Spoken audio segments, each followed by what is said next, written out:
Hey, thought it might be interesting to talk a little bit about when we were going to pools back in the day, hauling pro stock up and down the coast. We'd go all up and down the East Coast, Pennsylvania, Delaware, of course in Maryland, and now Virginia and North Carolina. Everywhere we could find a pool that would let us come, we would go. And sometimes the things that happened on the way to the pool were just as interesting as things that happened at the pool.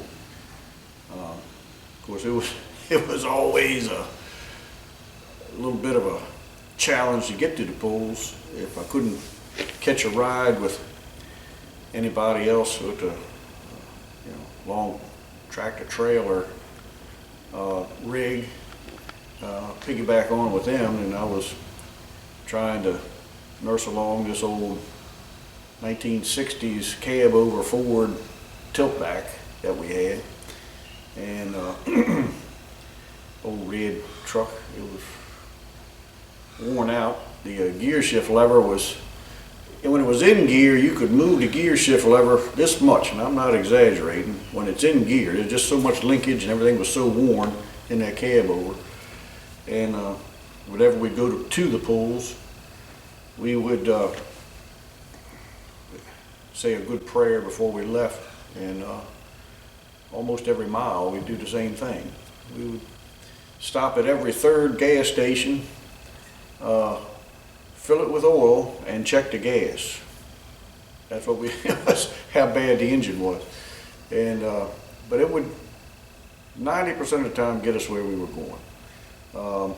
I guess it had a little, I don't know if it was a 289, 351 Ford V8 in or something like that.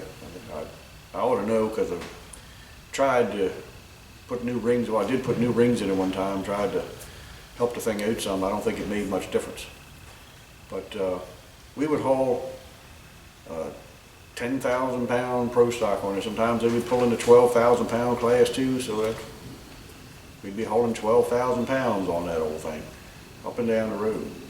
Anyhow, we always had a lot of adventures getting to the pools. My wife would go along with me to a lot of them, and I'm sure she really enjoyed riding to pools in that crazy cab over Ford. We were going to pull down in Virginia, and had the tractor weighed up to 12 because they were pulling to 10 and 12 down there. And might have been Madison, Virginia. I think it could have been. We went down there, and I noticed when we were going out to, I think when I made a turn at one of the stop signs, like we hear this squeaking. I didn't know what it was. Squeak, squeak, squeak, squeak, squeak, squeak. And it would get faster as I would go faster. And I don't know, I stopped and looked around, walked around and looked at everything and said, I can't see what that squeaking is. Look at the wheels and I don't know. So anyhow, I said, well, I guess this don't seem like it's gonna hurt anything. So I went on down the road, had to go down the Beltway and however you get to Madison. It was a road where there was some mountains that we had to go down and up. So, and I was using the old method of getting it up to about 85 miles an hour, because it wasn't going to make it up the hill if we didn't. So, I was getting up, honestly, about 90 miles an hour, going down the hills, which is way too fast for that thing, to get it up to the next hill. And at that time, of course, we got a lot of wild turkeys around here now, but at that time we hadn't seen too many wild turkeys around here. And I was looking down the mountain, and I said, hey, Michelle, she was sitting right next to me. Look down there.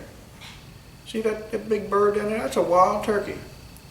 And it wasn't too steep at that time. It hadn't built up a tremendous amount of speed.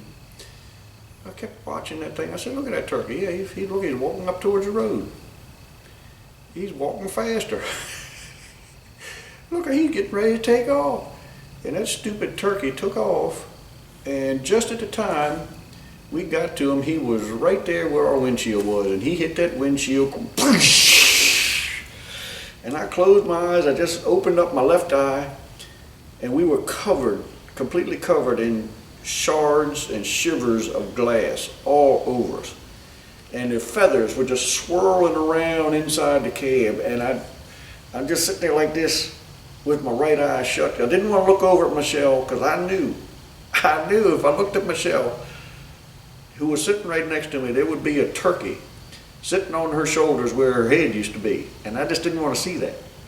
So I'm a couple seconds, I'm just driving like this, braced, and then I hear the sweetest sound I ever heard. She turned and said, "Are you okay?" Whew.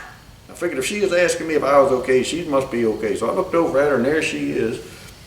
She's covered in broken glass. We got all these feathers going all around. I said, "Well, where is the turkey?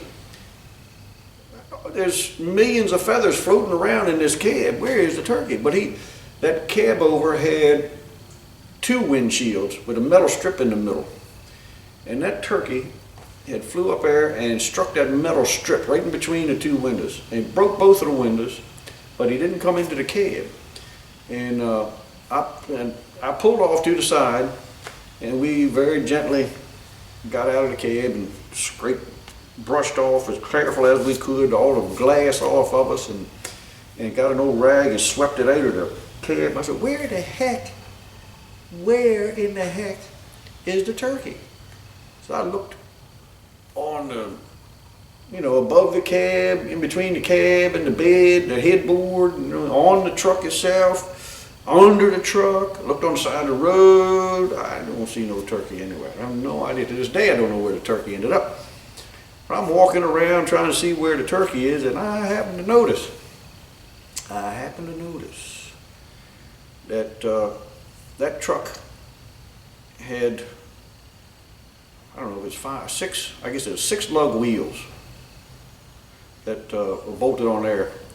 And the center, in one of the right rear duals, the rim had cracked. One of the lug nuts had broke off, and the rim was cracked, and that's what that squeaking I had heard. But the lug nut was still on there when I looked around first, because I would have noticed the missing lug nut. But the lug nut was there, and one of the other ones was looking very suspect. It was kind of cocked. And if I had continued going down them mountains with that truck, with a tractor on the back weighing 12,000 pounds, there's no doubt in my mind that I wouldn't be here today. That Michelle and I would have been killed when that rim finally gave out, and I don't even want to think about it. We would have tumbled over the side of the mountain there and just been a terrible crash, and we'd have been dead. And the good Lord sent that turkey to stop us from getting killed. And why would he do that? I think for years I think, well, why did God send that wild turkey to show me that I've got to just turn that truck around and limp home very slowly, and not keep barreling down that mountain like I was doing? Why? Because we would have been killed. Why did he want to save us like that? I mentioned a couple weeks ago in Tractor Church that God doesn't always have a specific plan for your life. Has a general plan of salvation for everyone. But sometimes he does raise up some people and uses certain people for certain things, like I say, like Queen Esther in the Bible. Even Pharaoh, who he wanted some guy with a very hard heart. God raised him up for that to use. Sometimes God has a specific plan, either to use as good or evil, but I really believe that God had a specific reason for preserving Michelle's and my life.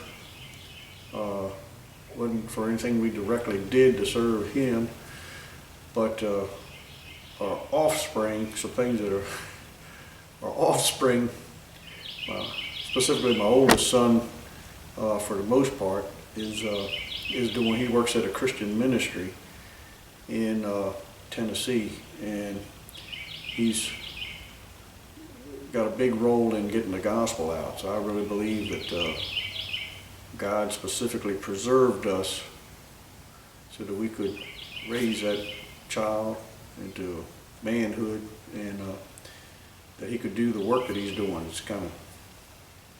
He's kind of specialized.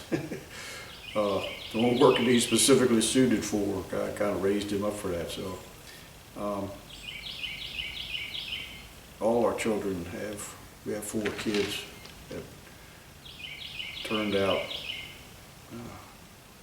very special, exceptional adults, and not all of them are working in the ministry, but they are living their lives as Christian young people, and they don't try to hide that. They're not ashamed of it. But the work that my oldest son is doing with No Greater Joy Ministries, there's a thing down there called I Missions. It just stands for Internet Missions, Internet Missionaries. Kind of called I Missions. They get the gospel out into countries that missionaries can't get to. I think they reached 11 million people in the last year, which is quite an accomplishment. God is, using him for that. So I think that's why God has been at times watching over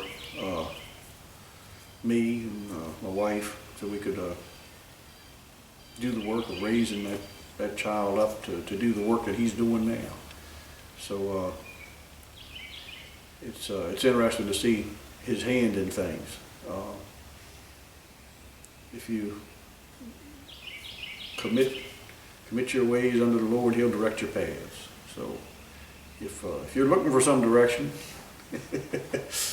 God's there to give it to you. So hope you enjoyed the story, and